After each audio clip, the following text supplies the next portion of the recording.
একটা ছোট্ট গ্রামে রাহুল নামে একজন ছেলে থাকতো।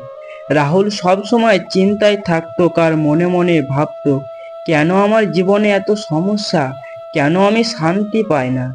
একদিন সে গ্রামের একজন জ্ঞানী বৃদ্ধের কাছে গেল।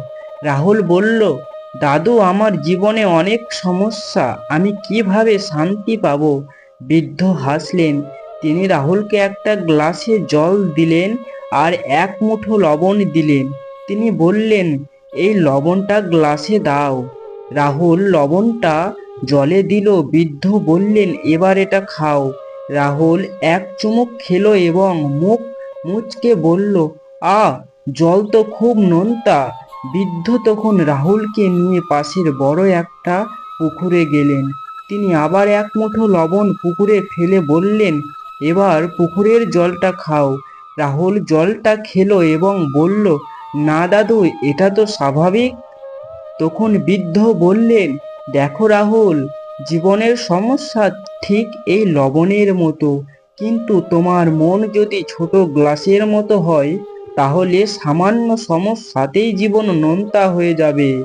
আর যদি মন বড় পুকুরের মতো হয়, তাহলে হাজার সমস্যা থাকলেও শান্তি থাকবে।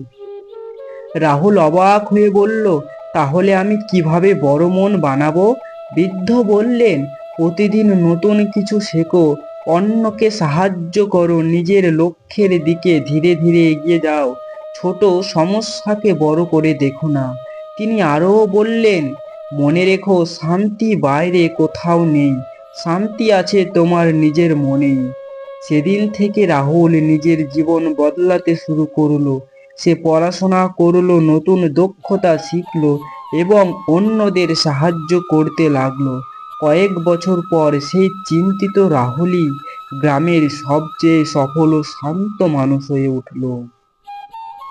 জীবনে শান্তি পেতে হলে মনকে বড় করতে হবে, জ্ঞান বাড়াতে হবে এবং ধৈর্য ধরে এগিয়ে যেতে হবে।